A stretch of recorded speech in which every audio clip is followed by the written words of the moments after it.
Good evening, and welcome to Nox Historia. Tonight, we travel to the world of the Silk Road. Set the day down now. Whatever it asked of you, whatever it gave, it is over, and it can wait. There is nothing left to do, no message to answer, no worry to solve, nothing that cannot keep until the light comes back. Let your shoulders lower, let the bed take your weight. Let your breathing slow, on its own, the way it wants to. And come with me, in the mind only, to a place a long way from here and a long time ago. We are going to walk, very slowly, into a single evening in the old heart of Asia.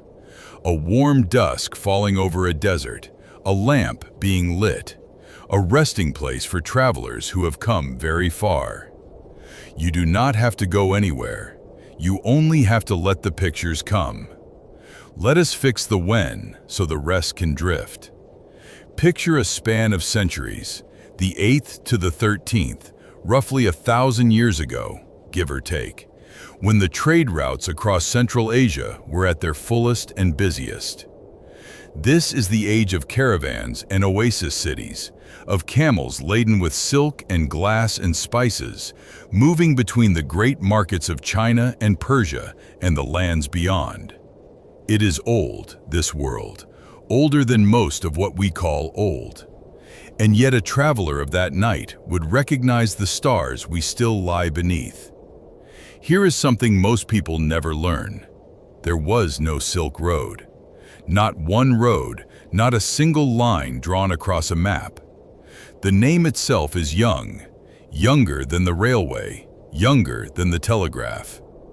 A German geographer named Ferdinand von Richthofen coined the term Seidenstrasse, Silk Road, in the 1870s, long after the caravans had faded, to describe on paper what had never had a single name in life.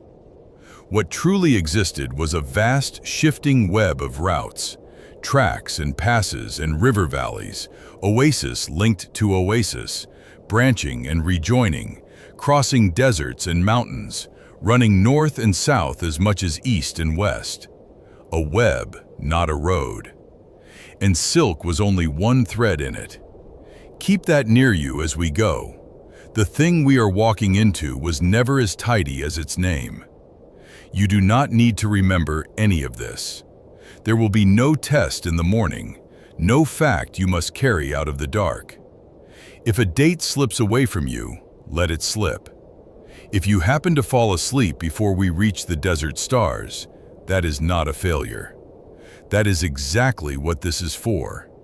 The learning is only here to give your mind something gentle and true to rest upon. So loosen your hold on it. Let us simply begin. Let us begin where the day is ending. See the desert first, wide and pale and going gold. The sun is low now, resting on the rim of the world, and the light has turned the color of honey and old brass. All day the land shimmered white with heat. Now it cools, and the long, low dunes lie in soft shadow, ridge after ridge, like a sea that has stopped moving and forgotten how to start again. The air is drying, sweetening. Somewhere far off, a warm wind moves over the sand, patient and unhurried, and carries nothing but the smell of dust and space. There is more to a desert than emptiness. This one has a name and a history.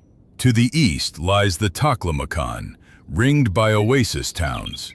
To the north and west, the Gobi and the high cold steppe, and threaded all through it, the routes the traders followed, hugging the edges where water could be found. Nobody crossed the deep sand if they could go around it. The wisdom of the road was simple and hard-won.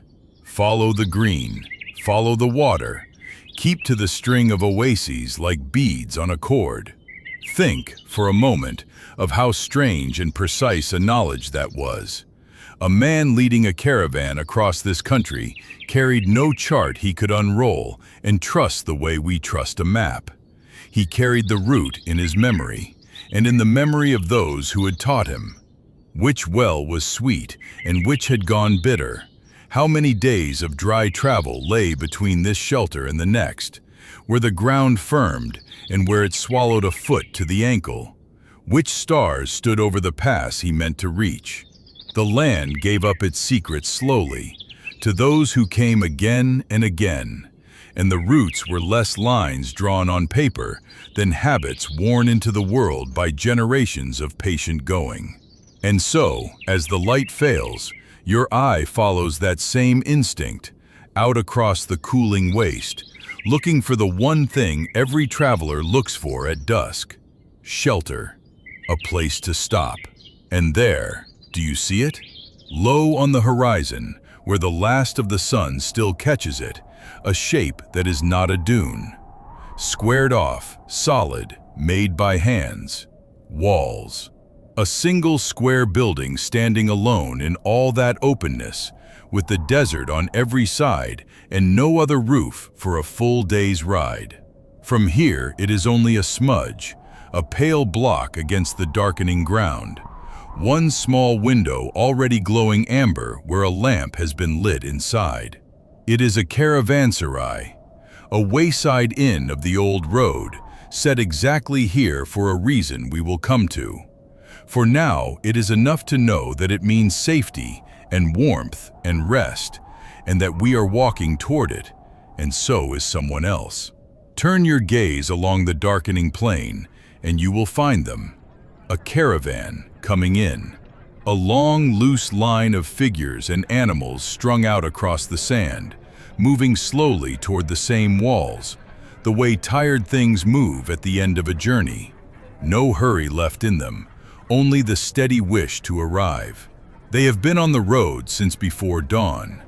You can read the whole day in how they walk. At the head, on foot, the caravan leader, the man who knows the route, who has counted the wells and read the weather and kept them all alive across the last stretch of open country.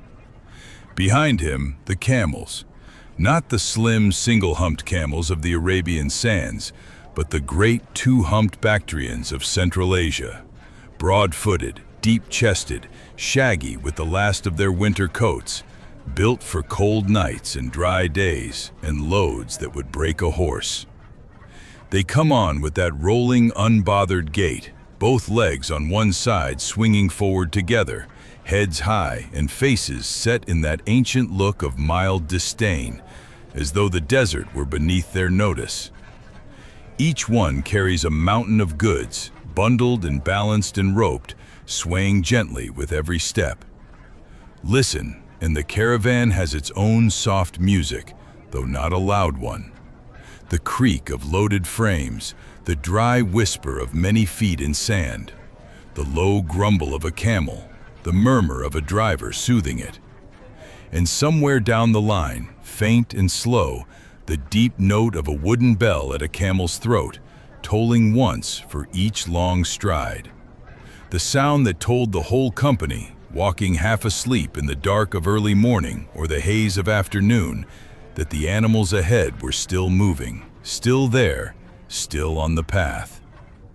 Tonight, the bell is nearly still. They are almost home. Come closer with them now, up to the walls, and let the caravanserai rise before you at last. Seen near, it is bigger than it looked, a great square fortress of a place, its outer walls high and blank and windowless, made of mud brick and rammed earth, the exact color of the ground it stands on, so that by day it seems to grow out of the desert itself. Round towers stand at the corners, and in the center of one wall, a single great gateway, arched and deep and tall enough for a fully loaded camel to pass through without lowering its burden. That height is not for show. It is a promise built into the stone. Whatever you carry, however far you have come, there is room for you here. The gate stands open. Warm light spills from it onto the sand, and with the light comes sound and smell. Voices, the shift and stamp of animals already inside, wood smoke, cooking, the whole close human warmth of a place full of people at the end of a day.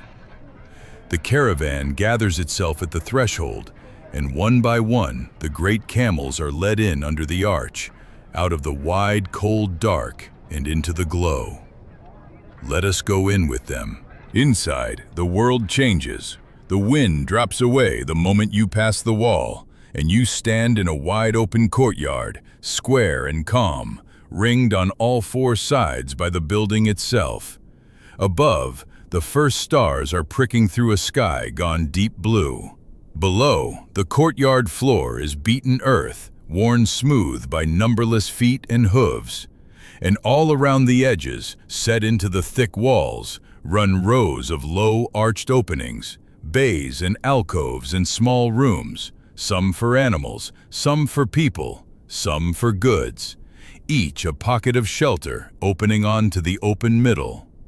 Lamps hang here and there, small flames in the dusk, and their light lies soft and yellow on the arches, on the piled bundles, on the faces of the men unloading.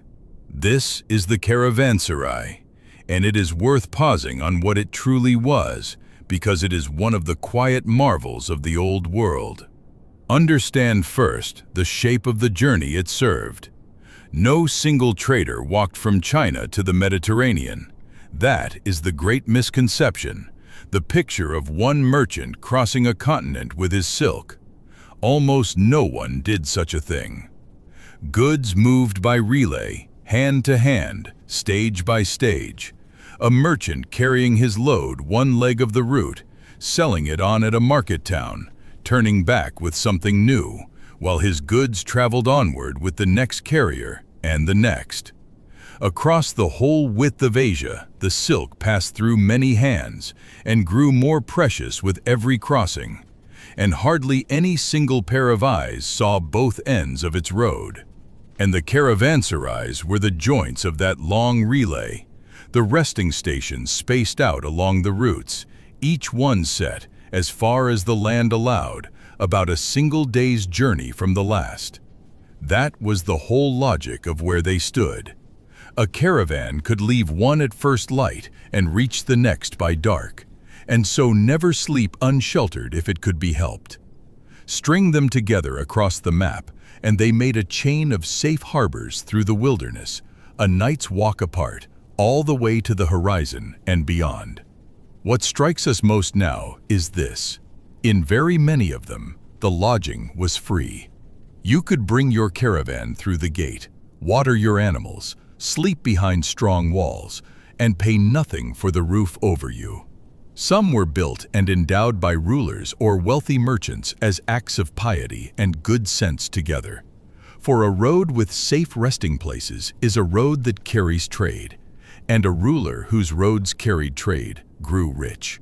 So a traveler might be given a few nights' shelter, fodder for the beasts, water from the well, a fire, a floor, and asked for nothing but that he move on when rested and leave room for the next. Kindness and commerce braided into one square building in the middle of nowhere. And consider what a place like this meant to the mind of a traveler out beyond the last town, days into the open country. It was not only walls and water, it was the near certainty that at the day's end there would be others, that you would not be alone with the dark and the wind, that there would be light and voices and news from the road ahead. Caravans met here going both ways, and with them came word of the passes and the wells, of which markets were buying and which were glutted, of the small 10,000 things a traveler needed to know and could learn no other way than mouth to ear in a courtyard at nightfall. The caravanserai was a hearth for the whole road, and its warmth was as much in the company as in the fire. We know all this not from legend, but from what remains, from the mud brick ruins still standing along the old routes, roofless now and open to the sky, but square and stubborn and unmistakable, their great gateways still arched against the desert. And we know it from the travelers who wrote it down, pilgrims like the monk Xuanzang, who crossed these lands in the 7th century seeking Buddhist scriptures and left an account of the road. And later wanderers like Ibn Battuta and Marco Polo, who set the caravanserais and their kindnesses into the record for us to find 1,000 years on. When you lie in one, in the mind, you lie where they lay. So let your eye move around the courtyard now and watch the evening's oldest routine unfold. The unloading has begun. This is the traveler's first duty at day's end, before his own rest, to see the animals eased of their burdens and settled. One by one, the great Bactrians are brought to kneel, and it is a slow, deliberate thing to watch, almost tender.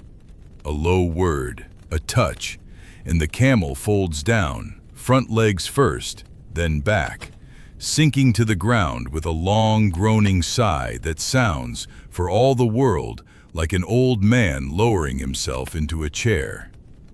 The ropes are loosed. The heavy bundles are lifted clear and carried to the walls, stacked in the arched bays, the day's freight coming to rest. And the animals are led away to their side of the courtyard, to fodder and water and a place to lie. They have earned it.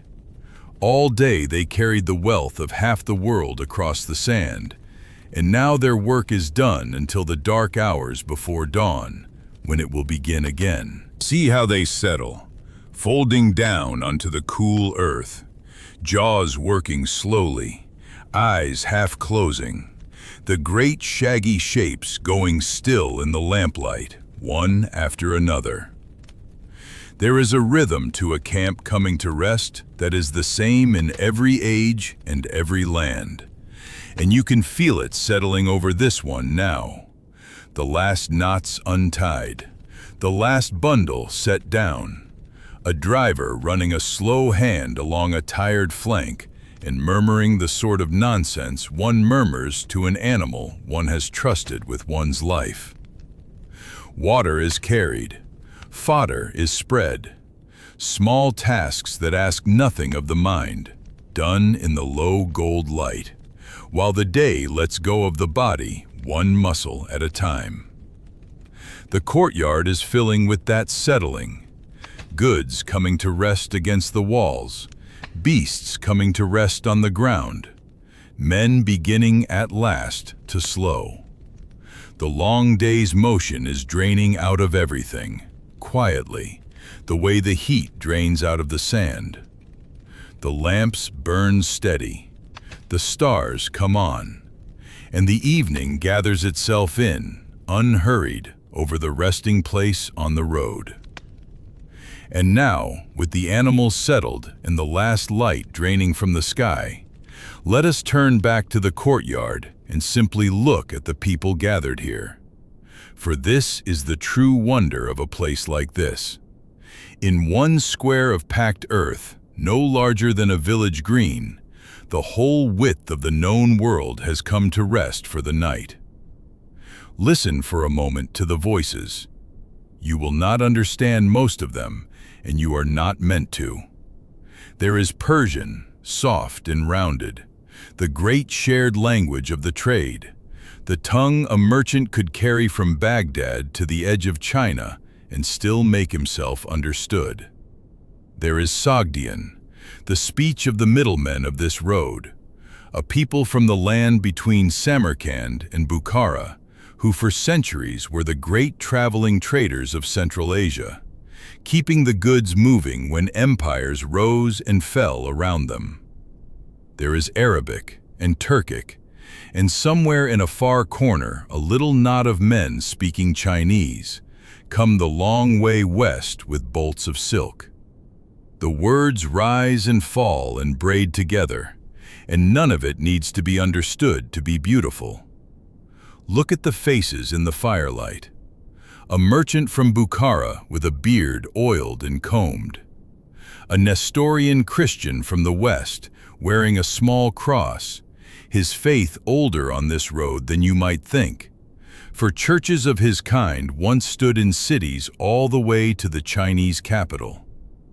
a Buddhist pilgrim in dusty robes, walking, as pilgrims did, toward holy places and holy books. A Muslim trader who has already spread his mat and turned toward Mecca while there was light to see by. Under this one low roof, 4 faiths, a dozen homelands, and not one of them a stranger here. That was the quiet genius of the road. It did not ask you where you came from. It only asked whether you had come to trade.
There is a reason a caravan is called a caravan, and it is worth a slow moment.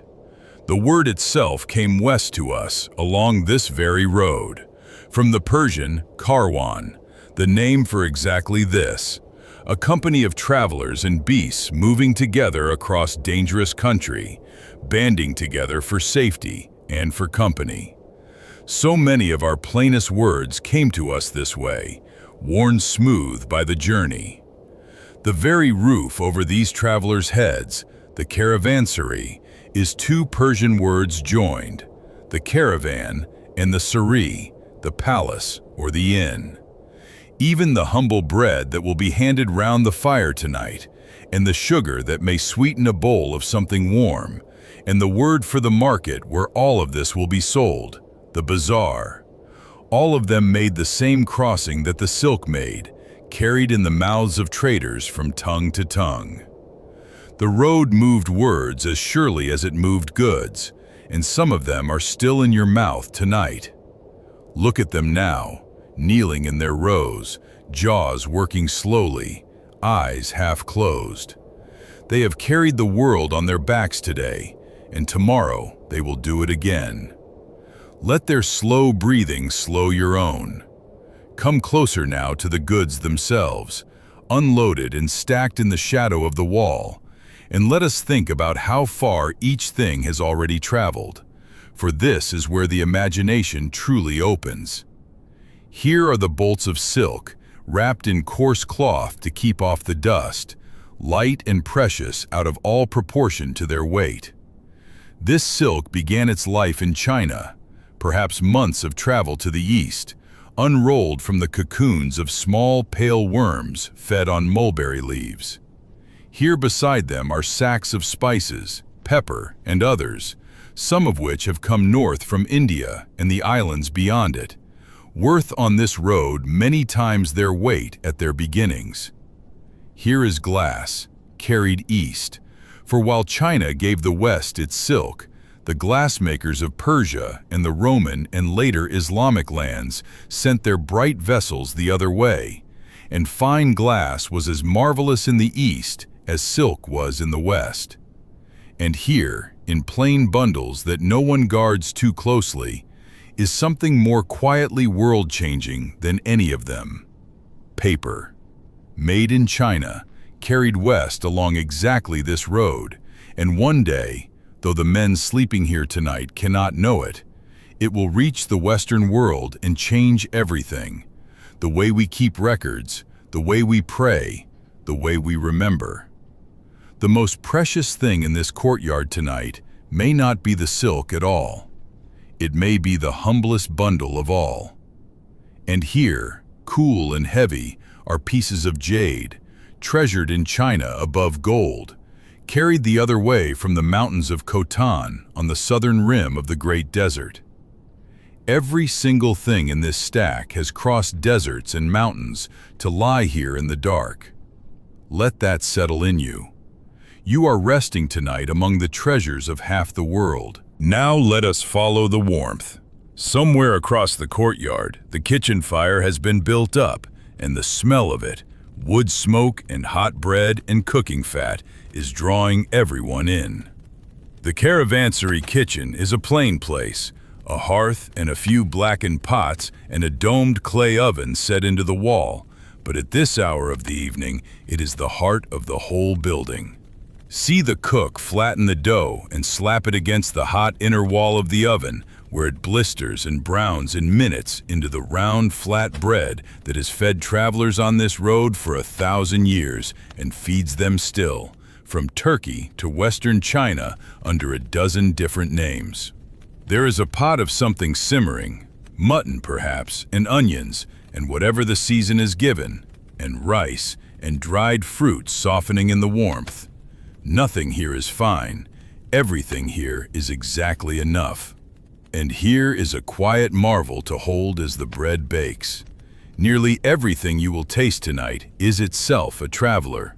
The road did not only carry silk and glass and jade, it carried seeds and roots and recipes, and it planted them wherever it passed. The peach and the apricot went west along these roads out of China, and grapes and walnuts and the knowledge of good wine came the other way. Rice and spinach and 100 spices, and in later centuries, the very idea of a certain dish or a certain sweetness all moved along the caravan tracks in the packs and the memories of men exactly like these. When you eat an apricot on a summer afternoon, far from here and long from now, you are tasting something the road carried. So much of the ordinary comfort of the world was assembled, slowly, by journeys like this one. Watch how the meal gathers the travelers in. They come with their bowls from every corner of the yard, the merchant and the pilgrim and the camel driver, and they settle near the fire in the way tired people have always settled near a fire. The talk softens. The day's distance is behind them. Whatever tongue they speak, they are all doing the same simple thing now, which is eating warm food in a safe place at the end of a hard road. There is a deep and ancient comfort in it, and you may feel it too, warm and low in the chest, the oldest feeling there is, the feeling of shelter. Let the fire warm you. Let the smell of the bread fill the quiet. There is nowhere you need to be. And then, as there always is, there is tea. See the pot set among the coals and the small bowls passed from hand to hand around the fire. The custom of hospitality on this road ran deep and old, older than any of the faiths gathered here tonight. A stranger was given food and drink in a place by the fire, and it was not thought of as kindness so much as simple decency. The way of the desert and the steppe, where to turn a traveler away could mean his death, and everyone knew it. So the bowl comes to you too, in the imagination, and you take it in both hands, and it is warm, and you are welcome. And we are not only imagining this, we know it. And we know it because travelers wrote it down. Centuries after this night, a man from Venice named Marco Polo would take these roads east and leave a book of everything he saw, and half of Europe would read it and marvel.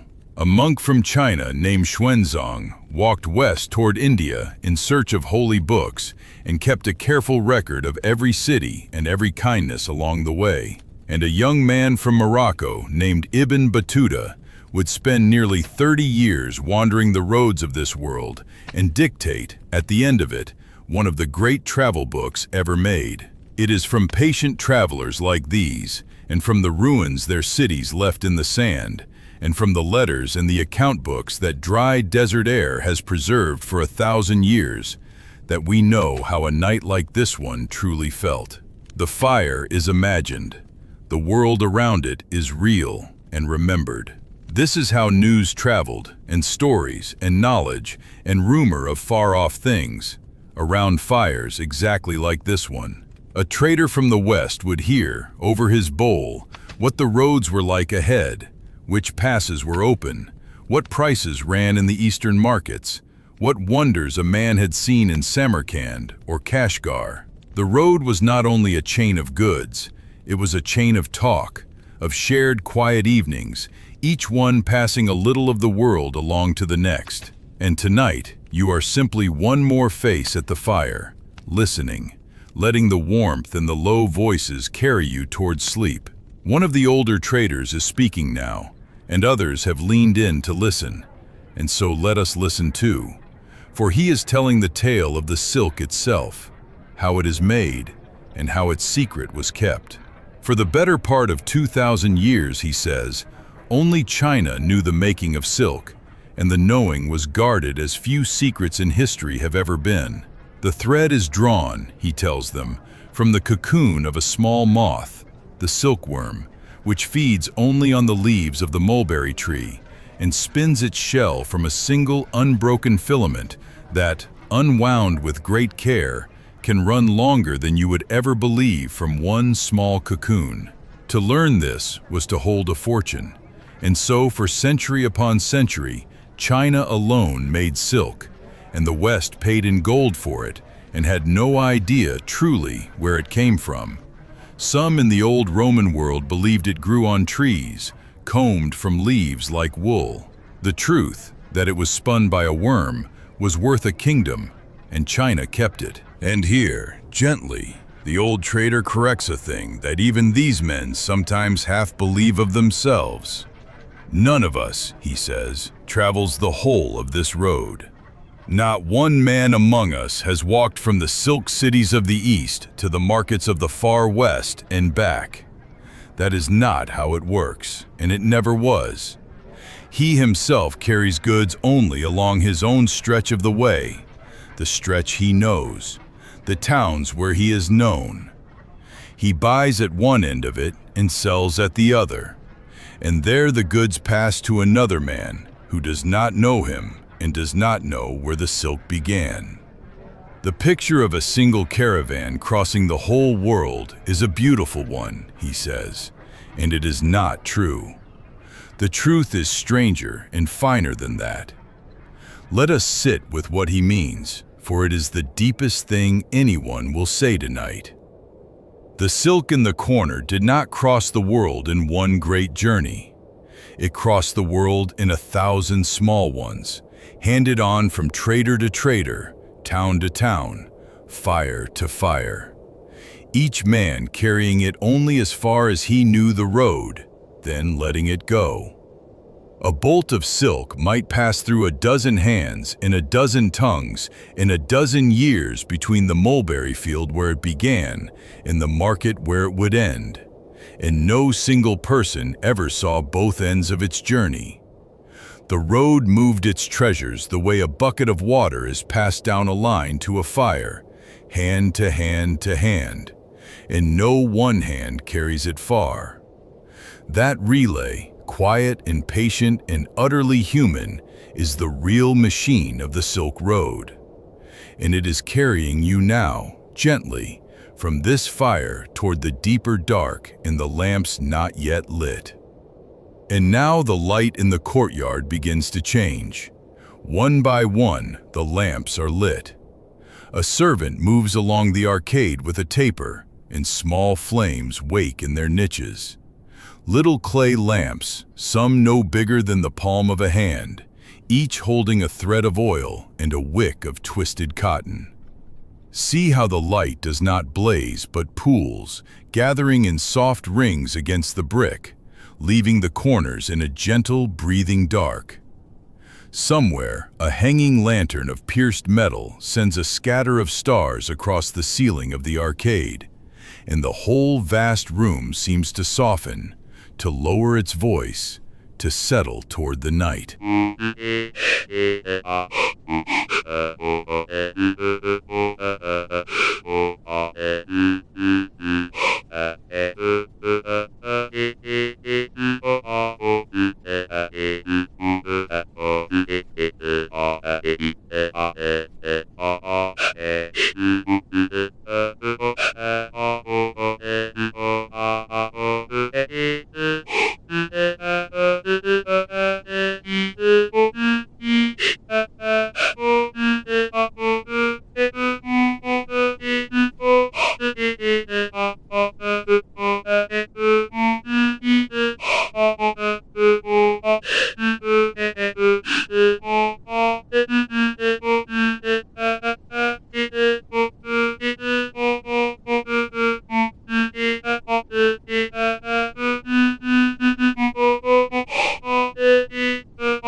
and Buddhism was only one traveler among many.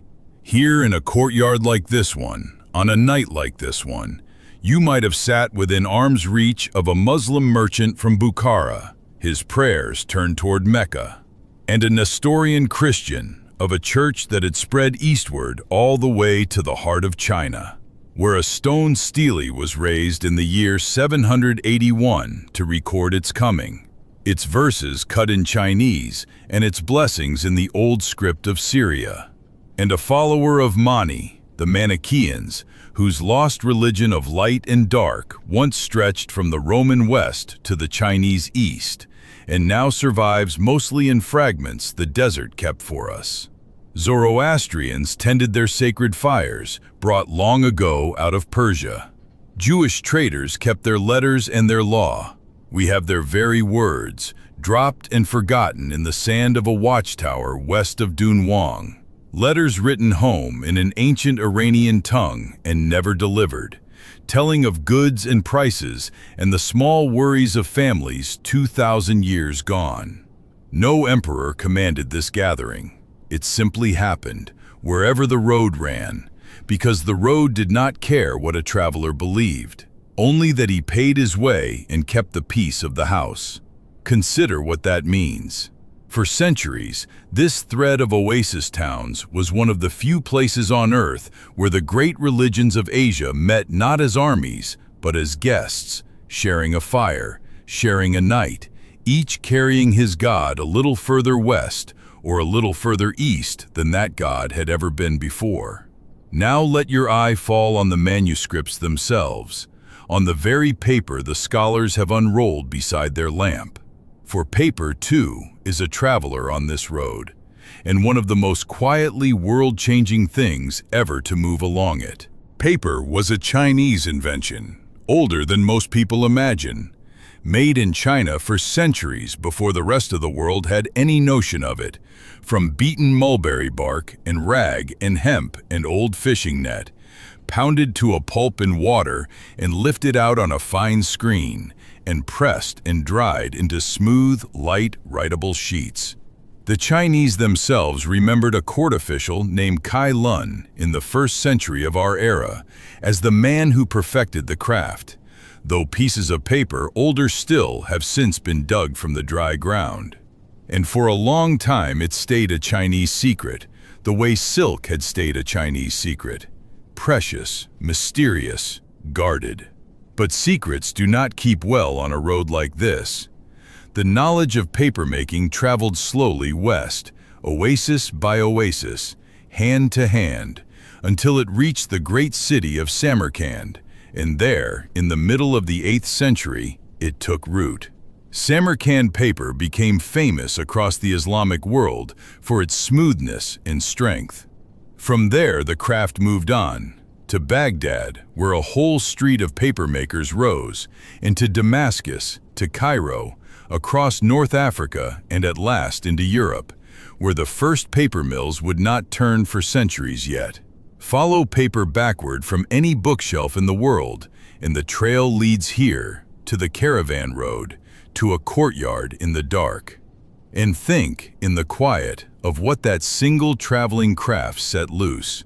Before paper, the Western world wrote on parchment, on treated animal skin, so costly that a single book might swallow the hides of a whole flock, so precious that old writing was often scraped away to make room for new. Paper was cheap. Paper was abundant. Paper meant that knowledge could be copied and copied again, that libraries could swell, that ideas could reach hands that had never been able to hold a book before. The learning of the age, the mathematics, the astronomy, the medicine that gathered in the cities of this road, could spread because there was, at last, something cheap enough to write it all down on. The book you may have set aside tonight, the pages under any lamp in any house in the world, descend in an unbroken line from this, from a Chinese craft that walked west along the caravan road, while its makers slept in courtyards like this one. Let us walk on, softly, and come to the small shrine at the courtyard's edge. It is nothing grand, a niche in the wall, a shelf, a worn place in the brick where countless travelers have paused before sleep. And see how, without any plan, the prayers of the road arrange themselves side by side. The Muslim traveler has found the direction of Mecca and bows toward it in the lamplight, his lips moving without sound. Nearby, a Buddhist pilgrim turns a small figure in his hands and murmurs to it, his eyes half closed. Someone has left a little offering on the shelf, a few dates, a coin, a knot of colored thread, the kind of small, hopeful thing that travelers everywhere leave behind them, asking the road for safe passage, giving thanks for a wall and a roof and a night without wind. No one here finds this strange. Each man prays his own prayer to his own God, an arm's length from a stranger praying otherwise, and the lamplight falls on all of them the same. And here it is worth setting down a gentle misconception, for it is one many people carry. We speak of the Silk Road as though it were a single ribbon of highway running clean from China to the sea. It was nothing so simple. It was a vast, shifting web of tracks and passes and river valleys, branching and rejoining, with no one road and no single name, and the very phrase Silk Road is not ancient at all. It was coined only in the 19th century by a German geographer, long after the last of these caravans had passed into memory. The travelers themselves never used it. They knew only the next town, the next well, the next wall like this one. This is the true face of the road. Not a single people, not a single faith, not even a single road, but a long, patient braiding together of the whole known world, night after night, in courtyards like this, for 1,000 years. We know these journeys happened not only from ruins and manuscripts, but from the travelers themselves who wrote them down. The Chinese monk Xuanzang, who walked west to India and back in the 7th century for the sake of holy books. The Moroccan Ibn Battuta, who wandered the Muslim world for decades. The Venetian Marco Polo, whose account of the roads to Cathay astonished Europe. They saw courtyards like this one. Some of what they saw you are seeing now. And so the prayers fall quiet, one by one, and the courtyard gives itself over to the night. But the caravanserai does not entirely sleep. Out beyond the last ring of lamplight, at the great gate, a watchman keeps his place. See him there, a still shape against the deeper dark, wrapped against the coming cold, listening. It is his work to keep the gate through the hours when everyone else lies down, to know the small sounds of the night from the ones that matter, to be awake so that the sleepers need not be. The gate itself is closed and barred, a heavy thing of studded wood, and behind its safety, the whole small world of the road lies gathered and at rest. Below, in the stalls that ring the lower court, the animals settle into the dark. The camels have folded their long legs beneath them, chewing slowly, their great eyes half-lidded, warm banks of breathing shadow in the straw. These are the two-humped Bactrian camels of the cold roads, grown heavy now with the thick coat that will carry them through the winter. The patient engines of the whole caravan, able to bear a heavy load for days between wells, to drink deep when at last there is water, and go long and dry when there is none. Now and then one shifts, or sighs, or turns its head toward a sound only it can hear. A donkey stamps once and is still. The warmth of all those bodies rises into the cold air like a low tide, and the whole building holds it. Brick and beam and courtyard, a single sheltering shape set down in the middle of an empty land, keeping the night out and the travelers in. These resting houses stood, so far as the animals could walk in a day, one after another along the roads, a chain of small, safe harbors strung across 1,000 miles of emptiness, so that a caravan need never sleep unsheltered if it kept its pace. Rulers built them and gave them freely, for a road with resting houses was a road that carried trade, and trade was the wealth of kingdoms. And here, in the stillness, let us think for a moment of the sheer worth of what sleeps under this one roof tonight. For the bales stacked in the storerooms below are not ordinary goods. In them lies silk that began its life as the spinning of a small pale worm in a Chinese valley, worth in the markets of the far west more than its weight in gold. There is jade from the riverbeds of Khotan, prized in China above any jewel. There is pepper and cinnamon that grew in lands so distant most of the men sleeping here will never see them and could not name them. Glass that caught the light of a Syrian furnace. Lapis, blue as a deep evening, dug from a single mountain valley and carried half the world to reach this shelf. Whole fortunes lie folded in these rooms, the fortunes of merchants who will wake tomorrow and walk on with them a little further west. And around this quiet hoard the travelers sleep as plainly as any tired men anywhere, on the ground, in their cloaks, dreaming of nothing grander than the next well, the next wall, the next night's rest. And here is another thing worth carrying gently into sleep. Not one of these goods traveled the whole length of the road in a single pair of hands. We sometimes imagine a lone merchant setting out from China and arriving years later in Rome. But it was almost never so. The road worked as a relay. A trader carried his bolts of silk a few stages west to the next great market and sold them there at a small profit. The buyer carried them on again and sold them on again, each hand adding a little to the price, until by the time that silk reached the far markets of the Mediterranean, it had passed through a dozen sets of hands and crossed a dozen frontiers and cost a small fortune. The men sleeping around us tonight each know only their own stretch of the world. Yet between them, sleeper handing on to sleeper across the years, they carry a thread of trade clean around the roof of Asia. That is the strange truth of the road. The most valuable things in the world moved across it not in armored strong rooms, but exactly like this.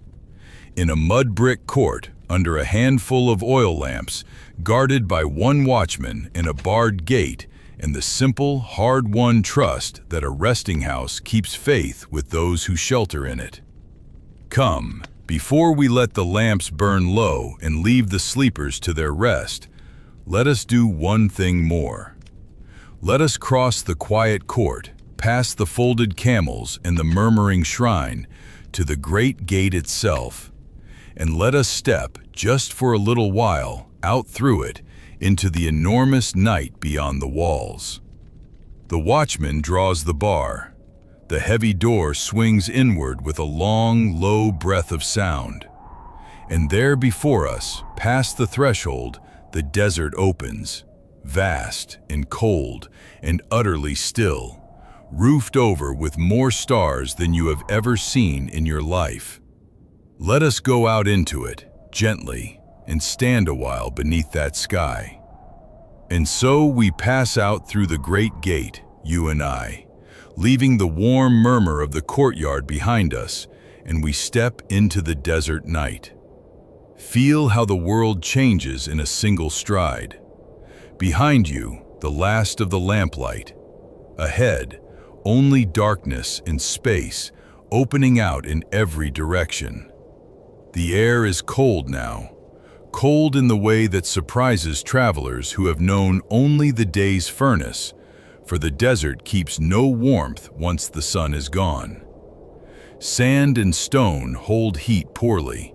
They surrender it all to the open sky the moment the light fails, and by the small hours, the same ground that scorched at noon will be chill to the touch. Pull your coat a little closer. There is nothing to fear here. There is only the vastness and the quiet. And what quiet it is. Stand still a moment and listen. There is no sound at all. No water, no leaves, no voice. Nothing but the faint sift of wind moving grain over grain across the dunes. A dry whisper so soft you must hold your breath to catch it. This is a silence older than any city, older than the road itself. Travelers across the centuries wrote of it with something like awe. The sense of a land so empty that a man could hear his own heart. So still that the ringing in his own ears became a kind of company. Think for a moment of what it meant to walk out into this after weeks and months on the road. How the caravans measured their whole lives against distances like these, a day's march at a time, from one small light to the next. The pace of this world was the pace of a walking camel, no faster.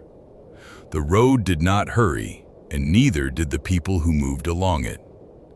There was a rhythm to it, patient and unhurried, that we have almost entirely forgotten. The long, slow crossing of great distances by those who had all the time the journey asked of them, and no way to make it go any quicker. Let that older, slower rhythm settle over you now, the way a blanket settles. You have nowhere to be. There is nothing left to do but breathe the cold, clean air and look out at the dark. Out there, beyond the reach of the caravanserai's little island of light, lies one of the most formidable places on the whole of the earth. Let us look toward it now, into that great darkness to the east, where the sands of the Taklamakan stretch away for hundreds of miles. This is one of the largest sand deserts on Earth, a bowl of dunes ringed by mountains, the Tian Shan to the north, the Kunlun to the south, the Pamir Knot rising in the west, a hollow in the heart of Asia where almost no rain ever falls. Its name has been read, perhaps too romantically, as a warning. Some say the old Uyghur words meant a place you go in and do not come out. Whether or not the etymology is true, the reputation was earned. Travelers called it the Sea of Death. To cross its heart directly was to gamble everything, and the wise did not gamble, so they did not cross the heart of it. Here's the thing most people never understand about how the caravans truly moved. They did not march boldly out across the open sand. They crept around its edge, oasis to oasis, hugging the foot of the mountains where the meltwater came down and life could take hold. Two great chains of oasis towns grew up this way, a northern route and a southern route around the rim of the sands, and the caravans hopped from one green refuge to the next, each a day or a few days apart, like stepping stones laid around the shore of a lake no one dared to swim.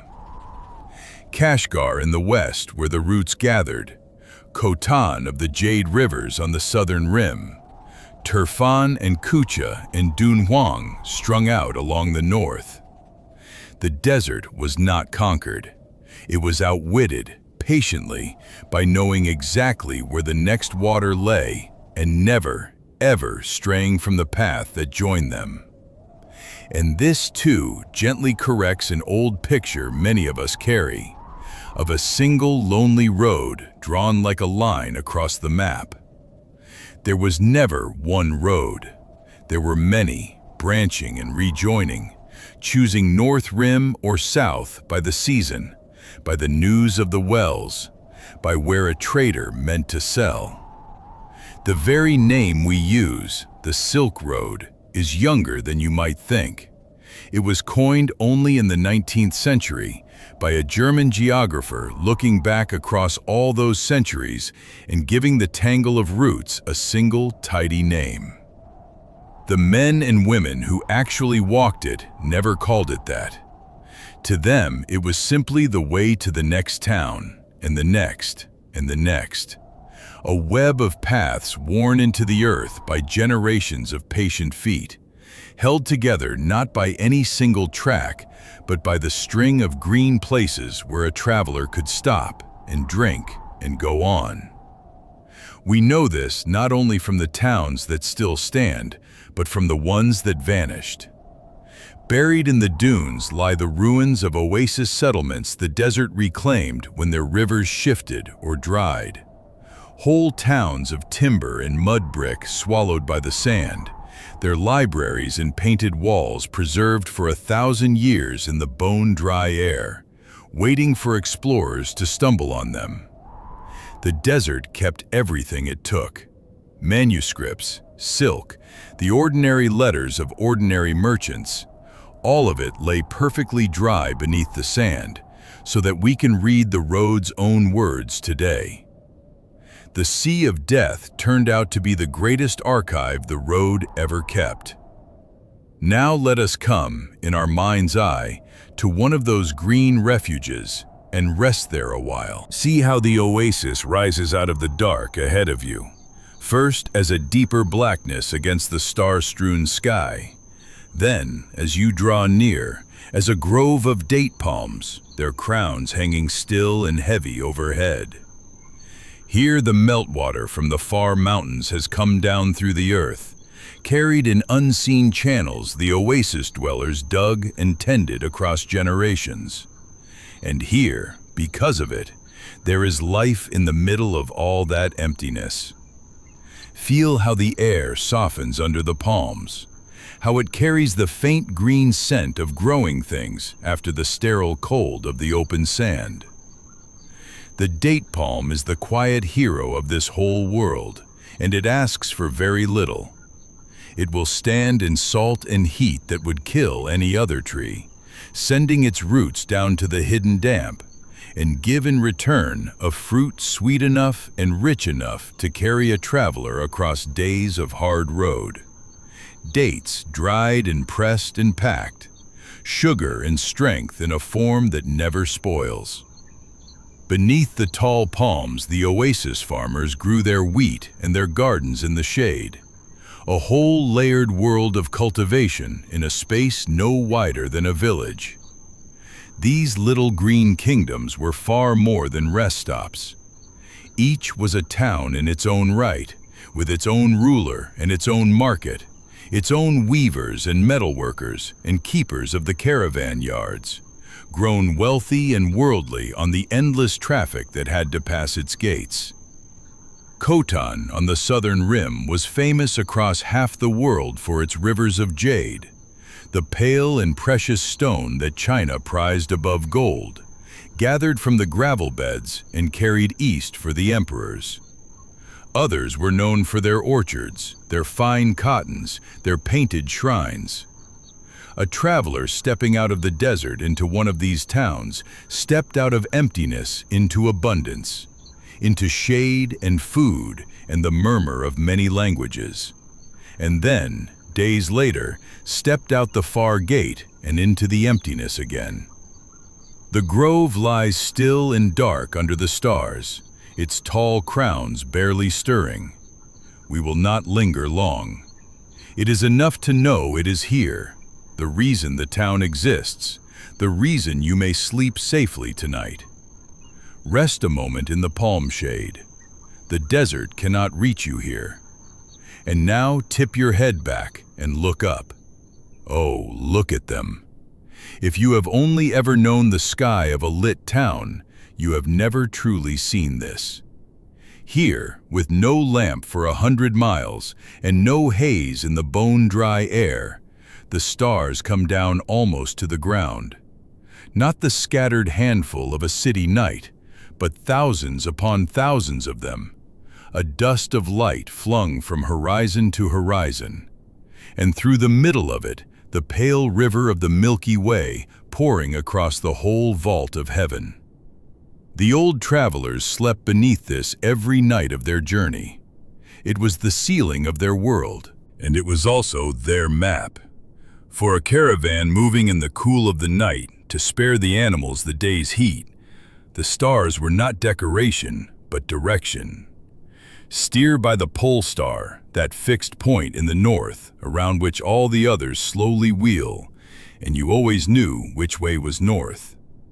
Hold it over your right shoulder and you are walking west towards Samarkand and Persia. Hold it over your left and you were bound east for the lands of silk. The whole turning sky was a compass that never needed winding, a chart no sandstorm could erase. Sailors read these same stars on the sea. Caravan masters read them on the sea of sand. Men who could not read a word of any language could read the sky, and it brought them home. There was a deep, practical wisdom in it that took a lifetime to learn. Knowing not just the fixed North Star, but the order in which the great constellations rose, which stood overhead at midnight in each season, how high a familiar star should climb before you turned to rest. A seasoned caravan master carried the sky in his memory the way we carry a map in a pocket, and passed it down, patiently, to the young men who would one day lead the camels in his place. The knowledge moved along the road as surely as the silk did. Quiet, unwritten, handed from one generation to the next under this same endless canopy of stars. Let us stay with that sky a little longer, because the people of this road knew it far better than we do, and gave us more of it than we remember. Think of how much of our own night sky was named and measured by the peoples of these very lands. The bright stars we still call by name, Aldebaran, Betelgeuse, Rigel, Vega, Altair, Deneb, carry Arabic names to this day, laid on them by the astronomers of the medieval Islamic world, whose learning flowed along this road as surely as any bolt of silk. In the observatories of Central Asia and Persia, they charted the heavens with a patience and precision that would not be matched in Europe for centuries, correcting the old Greek star catalogues, measuring the year, the tilt of the earth, the slow drift of the stars themselves. Later, at Samarkand, a prince who loved the sky more than his throne would raise a great observatory and map 1,000 stars from this very latitude. When you look up tonight and find a named star, you are very likely speaking, without knowing it, a word that traveled this road. One more quiet gift the Silk Road left in the ordinary furniture of our lives. The same sky, the same names, 1,000 years apart. Now let the moon come up over the dunes and watch what it does to the desert. See how it climbs, slow and enormous and serene, above the eastern ridge of sand, and how, at its rising, the whole dead landscape wakes into silver. The dunes that were only blackness a moment ago now stand revealed, rank on rank of them rolling away to the edge of sight, their long crests catching the light, and their vast flanks falling away into pools of blue shadow. The wind has combed them into ripples, and the moon picks out every one, so that the whole desert seems to be made of still, frozen water, a sea caught in the moment of breaking and held. Nothing moves out there, nothing at all. The moon lays its cold, clean light over 100 miles of emptiness, and it is not lonely. It is simply immense and calm and utterly at peace. Travelers preferred to move by this light when they could, for the moon-cooled sand was kind to the feet and the animals, and a full moon over the dunes turned the night's march into something almost gentle. A caravan crossing the sands by moonlight made a soft and unhurried procession, the long line of camels rocking forward at their patient pace, their shadows stretched out blue across the silver, the lead animal's soft bell the only sound in all that silence. Whole nights were spent this way, moving quietly under the moon while the world slept, resting through the heat of the day and waking to travel again with the cool. Let your eyes travel slowly along those silvered crests. There is no hurry. The moon will cross the whole sky before dawn, and we have all the night we need. And now we come to the deepest part of it, the small hours, the still center of the night, when even the wind has laid itself down. Feel how the cold has deepened. The last warmth is long gone from the ground. The air is sharp and pure and completely without motion, and the great arch of stars has wheeled a quarter turn across the sky while we watched. In the oasis behind us, the caravans sleep, the camels folded down in the sand with their long necks curled, the fires burn to a soft gray glow, every traveler wrapped and still. Out here there is only you and the silver dunes and the slow turning of the heavens. This is the hour the desert keeps for itself. It asks nothing of you. There is no road to walk tonight, no water to find, no distance to cross. All of that belongs to the morning, and the morning is still far away.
So let us go there together, in the way that only the sleeping mind can travel, crossing all those miles in the space of a single slow breath.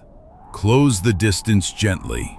Let the glow grow nearer and warmer and wider until it fills the whole of the view, until we are no longer in the desert at all, but drifting quietly above the rooftops of the city itself, in the deep blue middle of its night. See how it lies below us now, hushed and beautiful. The great bazaars are shuttered and dark, their long arcades emptied of the day's roar, the stalls covered, the awnings furled. By daylight, this was the loudest place on earth, 10,000 voices haggling in 40 tongues. But now the covered markets sleep, and only a cat moves along a wall, and the fountains in the courtyards have been stilled for the night. The whole vast market lies quiet as a held breath, and rising above the low flat roofs, catching the light of the moon, are the domes. This is what the travelers remembered longest, the thing they described to their grandchildren, the thing that made them fall silent in the telling. Domes of tile, glazed a blue so deep and so pure that in the moonlight it seems to hold a piece of the daytime sky captive within it. Turquoise and cobalt and lapis, the color of deep water, the color of the heavens, laid tile by tiny tile across the curves of the great buildings.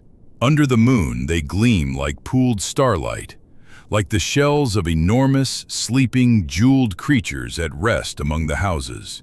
We think of this blue as the very signature of these cities, and rightly, though we should be gentle with ourselves about the dates, for the grandest of the tiled monuments that still stand at Samarkand today were raised somewhat later than the great age of the caravans we are traveling through. But the love of that color, the glazes, the tile work, the turning of a plain mud brick wall into a field of blue flowers, that art was already old and already treasured in these lands, and the city beneath us glows with it. Let the blue fill your mind. It asks nothing of you. It is simply beautiful and very quiet and very far away. Now let us rest a moment on the rooftops and ask, gently, what such a city truly was. For it was not merely large. It was the richest crossroads on earth. Understand where it sat, and you understand everything. Here, in the well-watered valley between two great rivers, in the region the old geographers called Sogdiana and the Arab travelers called the land beyond the river, all the strands of that vast web we have been following drew together into a knot. The roads from China came here. The roads from India came here. The roads from Persia, from the northern grasslands, from the western seas, all of them fed into this valley. Whatever moved between the halves of the world passed, sooner or later, through a city like this one.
Consider what flowed together in a place like this.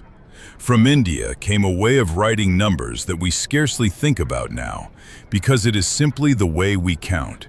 A set of signs with a small round nothing among them, a zero, that let a person reckon vast sums with ease. In the cities of this region and their sister city, the great round city of Baghdad far to the west, scholars took up these Indian numerals and worked with them and wrote of them, and by long stages of copying and trade and translation, they traveled on westward into the markets of the Arab world and thence into Europe, where they are called to this day, a little wrongly, Arabic numerals.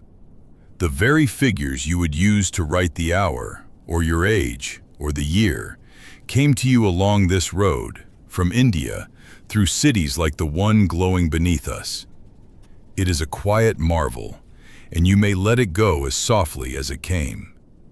From this same world of learning comes a word you have spoken without ever thinking of its birthplace.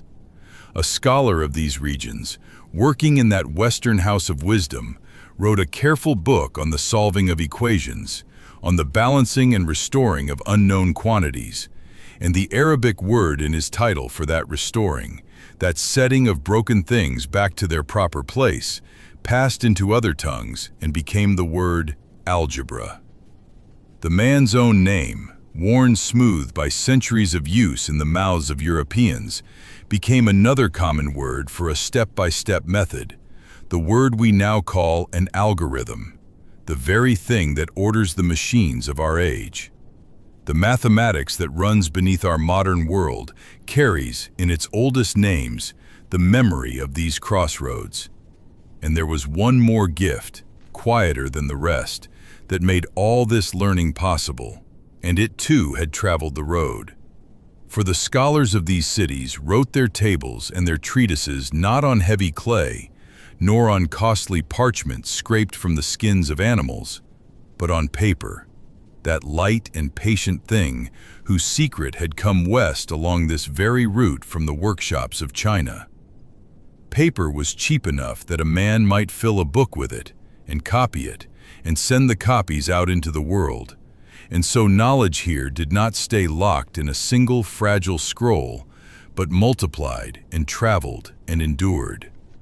The blue-domed cities became not only markets of silk, but manufactories of the written word, their paper prized as far as the Western Sea. Think of it gently. The numbers came from India, the paper from China, the language of learning from the Arab lands, and here in the middle of the world they met, and out of their meeting came libraries.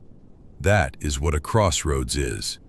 Not merely a place where roads cross, but a place where the gifts they carry are woven, at last, into something none of them could have made alone. And they watch the sky here with a care we can scarcely imagine.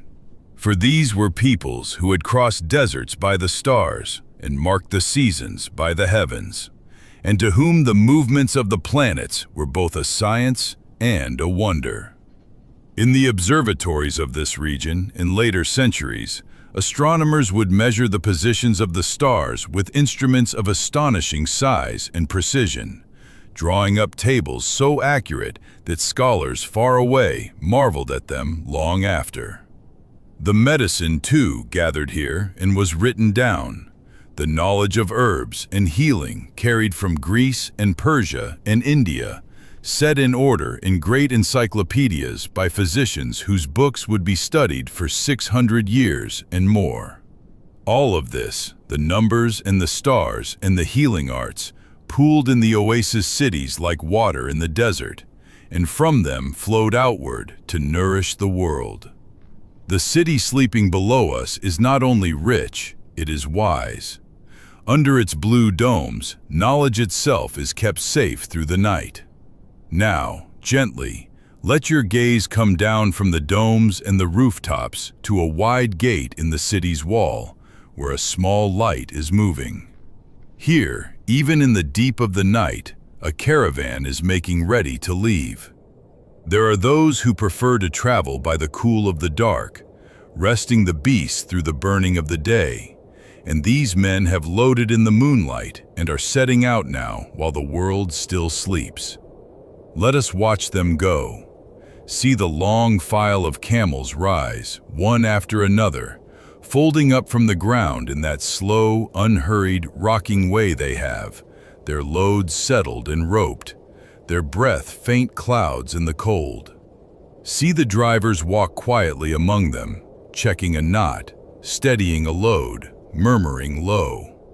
And at the head of the file, the lead camel, the one the others will follow, wears about its neck a great bronze bell, and as it turns its head, the bell speaks, once, a single deep and mellow note, soft as a word said in another room, and then it is still again. That is the sound of the road itself, that low bell in the dark. Down all the centuries, this was the sound that told a sleeping oasis a caravan was passing, and told the following camels where the leader walked when the night was too dark to see. The file moves off toward the gate. The bell sways and murmurs, low and unhurried, and the great soft feet of the camels make almost no sound at all upon the ground, so that the whole caravan seems to drift out of the city like a slow procession in a dream. The little lanterns bobbing, the loads dark against the moonlit walls. Out through the gate they go, and onto the road, and the desert takes them quietly in.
Let us go back to it.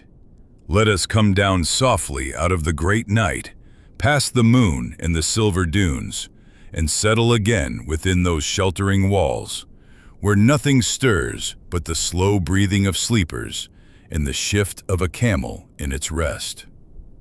The whole vast road goes on out there in the dark, east and west, city and desert, all of it turning quietly through the night. But here, behind these low mud walls, it is only warm and still and safe. And here, for a little while longer, we may rest.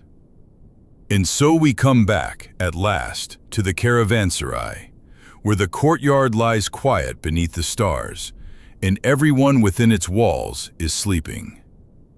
The great gate is barred. The last lamp in the gallery has guttered low, a small pool of amber against the mud brick, and the wide square of the night sky rests over the open court like a lid of dark blue glass. Let us stand here a moment, unhurried, and simply watch the road at rest. All around, in the low rooms that ring the yard, the travelers are asleep. The merchant of Bukhara, wrapped in his felt against the cold, one hand still resting near the bale of silk he would not let out of his sight. The young pilgrim bound for the shrines of the West, his sandals set neatly by the door. The camel driver who has crossed this desert 40 times and could walk it, he says, with his eyes shut. The boy on his first journey, dreaming, perhaps, of home. Different tongues, different gods, different destinations, all breathing slow in the same dark, under the same handful of stars, in a house built by strangers for strangers, 400 years before any of them was born. There is something tender in it, is there not? This house full of people who will scatter to the four corners of the earth when the sun comes up, and who tonight lie only an arm's length apart, trusting the same walls, warmed by the same low fire. None of them will ever meet again. Most of them do not know one another's names. And yet for this one night, the road has gathered them in, the way it gathered 10,000 others before them, into the same small square of safety in the middle of the vast dark. This was what the caravanserai was for. Not only shelter for the body, but this, a place where the whole moving world could set itself down, side by side, and simply rest. And out beyond the walls, the animals are sleeping too. The Bactrian camels have folded their great legs beneath them and sunk into the sand, their double humps soft now, emptied a little by the long day's march, their long-lashed eyes closed against the wind. The road that carried all of this, the silk and the paper, the glass and the jade, the prayers and the rumors and the news of far-off kings, the whole road for these few dark hours has gone still. It is only earth again, only sand and starlight and the sleeping breath of the people upon it. Let us think, gently while they sleep, about what this road really was, for it was never quite the thing its name suggests. You will remember from the beginning of our night that the very phrase, the Silk Road, is a modern invention, coined in the 1870s by a German geographer named Ferdinand von Richthofen, more than 1,000 years after the age we are walking through. The people asleep around us would not have known the name, and they would have smiled, perhaps, at the idea that this was a road for silk. Silk traveled it, yes, but so did 100,000 other things, and it is those other things, the quiet cargo, that changed the world most of all. For the road carried ideas, Down these same tracks, oasis to oasis, came the great faiths, walking west and east at the pace of a camel. Buddhism traveled out of India along these very sands into China, carried in the memories of monks like Xuanzang, who walked for years to fetch the scriptures home. Islam came later along the same routes, until the call to prayer was heard from Kashgar to the Mediterranean. Nestorian Christians raised churches in cities you have never heard of. Manichaeans and Zoroastrians and Jewish traders all moved along the web of tracks, and where they stopped, they left their words and their books and their ways of seeing the sky. No army carried these faiths so far as the patient caravans did. The road was the greatest conversation the old world ever held, and it carried more than ideas. It carried seeds and roots and living things. The peach and the apricot traveled west out of China. The grape and the walnut, the pomegranate and the humble carrot traveled east. Cotton and later sugar and spices whose names we still use crossed whole continents in the packs of these camels. Much of what grows in your kitchen, much of what you ate today, has a passport older than any nation, stamped somewhere along these tracks in the dark, and it carried craft and knowing and the secrets of the hand.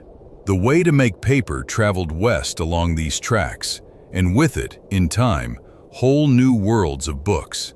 The trick of the glassblower, the glaze that made a bowl shine like water, the art of the weaver and the dyer and the worker of metal, all of these moved as quietly as the caravans themselves, learned in one city and carried to the next, until no one could quite say any longer where a thing had first begun. A pattern woven in one land bloomed again, 1,000 miles away, in the cloth of another. The road did not only move goods from those who had them to those who wanted them. It taught the world to make. And it carried, we must say it gently, sorrow too. For the road that wove the world together also at times wove its griefs. The very connectedness that moved silk and psalms could move sickness as well. More than once, the trade routes that joined distant cities carried disease between them, the price the old world paid for being at last one world. But even that is part of the truth of this place, that nothing here was ever wholly separate again. To join the world is to share everything the world has, its wonders and its wounds, and its long, slow gifts. The people sleeping around us were the threads, and the road was the loom. Now let us think, as they sleep on, of what remains of all this in our own time. For a great deal does, though you might never guess where to look. The caravanserais themselves still stand, many of them, across Iran and Turkey and Central Asia. Honey-colored shells of stone under the same wide sky. Their courtyards empty now, their gateways open to the wind, waiting for camels that will not come again. Scholars walk them and measure them and read, in the very spacing of their ruins, that old rhythm of a day's march between one and the next. The cities are there still too. Samarkand, Bukhara, the oasis towns, their blue domes patched and gleaming, half asleep themselves in the desert light. And smaller things remain, closer to hand than any ruin.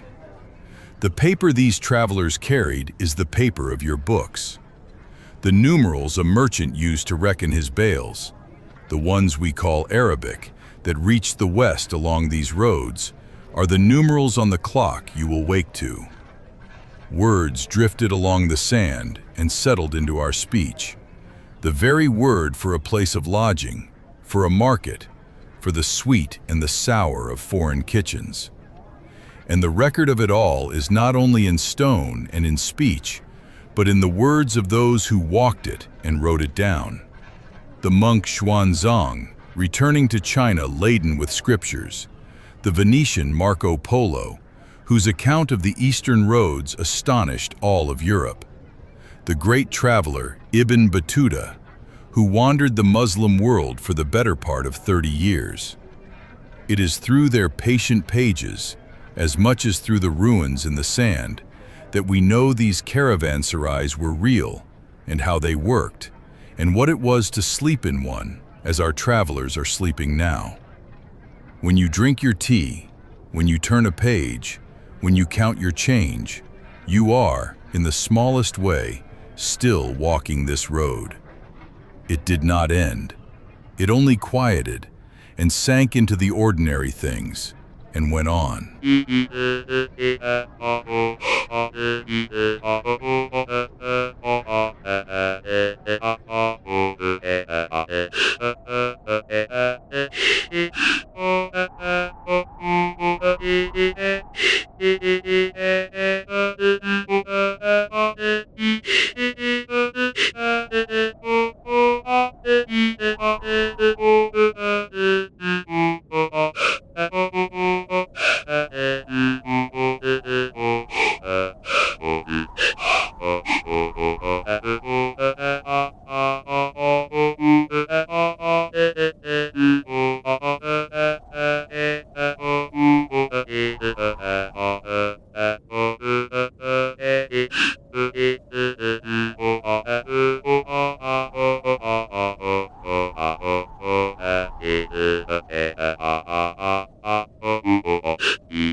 There is no hurry, even now. Dawn on the road is a slow and gentle business. The fire is coaxed back to life in the corner of the yard, a small orange flower opening in the ashes. Someone warms his hands. Someone murmurs a greeting, the first words of the day, low and unhurried. Water is set to heat. There will be tea before they go, as there has been tea before every leaving since anyone can remember. The small, warm ceremony that turns strangers into traveling companions. The great gate is unbarred, and the pale light comes in low across the packed earth of the court, where, all night, the whole world had lain sleeping side by side. Overhead, the sky has turned from black to a deep and tender blue, and the east is washed now with the palest rose, spreading upward as gently as breath on cold glass. The blue-tiled domes of the far city that shone all night under the moon catch the first true color of the day and begin, very softly, to glow. The desert that was silver in the moonlight turns to soft gold at its edges, and the cold that held the courtyard all through the small hours begins at last, degree by patient degree, to loosen and let go. And now, out in the cold, clear morning, the camels are rising. Watch them, unhurried, for a camel rises like something built by patient hands. First, the great hind legs unfold and lift, and the beast tips forward. Then the forelegs straighten, and it stands at last, tall and swaying and enormous against the growing light, chewing, blinking, entirely unbothered by the miracle of the new day. The loads are lifted onto them again, the silk and the goods that came so far and have so far still to go. The lead camel takes her place at the head of the line. The caravan gathers itself, as it has every morning for 1,000 years. And then, in the first gold of the sun, they go, out through the gate, out onto the pale road, a long, slow line of camels and men leaning into the west, growing smaller the way they came. The road that lay so still all night takes up its burden again and carries it on, oasis to oasis, hand to hand, patient as ever, over the edge of the world and out of our sight. It goes on. It always goes on. That is the deepest truth of this road, that it was never finished and never one road and never really about the silk. It was about the going and the meeting and the long human wish to reach what lies beyond the next horizon of sand. But you need not go with them. Your journey tonight is done. Let the caravan grow small and golden and slip away over the dunes, and let it take the long road with it out of the morning and out of our night, so that all that is left here is the quiet.